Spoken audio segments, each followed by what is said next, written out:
Hi friends, ഇന്ന് നമ്മൾ കാണാൻ പോകുന്നത് മീഡിയം സൈസ് നല്ല പോപ്കോണിൻ്റെ പുതിയ ഡിജിറ്റൽ പ്രിൻറ്റിൻ്റെ ഷർട്ടാണ്.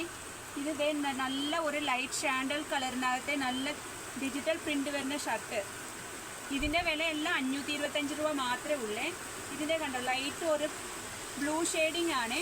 നല്ല വൈറ്റും ബ്ലൂവും കൂടെ മിക്സിംഗ് ഉള്ള ഒരു ഫ്ലവറിൻ്റെ ഡിസൈനാണ്. ഇതൊക്കെ നല്ല ഡിജിറ്റൽ പ്രിൻറ്റിൻ്റെ പേര് 525 രൂപയുള്ള പോപ്കോണിൻ്റെ ഷർട്ടാണ്. ഇതിൻ്റെ ഒരു പീച്ചും ആഷും കൂടെ മിക്സിംഗ് ഉള്ള ഒരു കളറാണ്. നെക്സ്റ്റ് വൺ നല്ല അടിപൊളി ഒരു ഗ്രീനും വൈറ്റും കൂടെ ഉള്ള ഒരു കളറാണ്. ഇതൊക്കെ മീഡിയം സൈസാണ് കേട്ടോ. പിള്ളേർക്കൊക്കെ ഏറ്റവും പുതിയ ട്രെൻഡിങ് മോഡലാണ് ഇത്. നെക്സ്റ്റ് വൺ കണ്ടു നല്ല അടിപൊളി ഒരു നേവി ബ്ലൂവും കൂടെ ഒരു വൈറ്റും കൂടെ മിക്സിംഗ് ഉള്ള സൈസാണ്. നമ്മളിപ്പോൾ കണ്ടുകൊണ്ടിരിക്കുന്നത് എല്ലാം മീഡിയം സൈസാണ്. അതിൻ്റെ നേർ ഓപ്പോസിറ്റ് കളറാണ്. വൈറ്റയിലെ ഒരു നീല കളർ പറയാണ്. പിന്നെ നെക്സ്റ്റ് വൺ കാണുന്നത് ഇത് നല്ല ഒരു കാപ്പി സ്റ്റോണിൻ്റെ ഒരു ചെക്കിൻ്റെ വെറൈറ്റിയാണ്. അപ്പോൾ ഈ വീഡിയോ കണ്ട്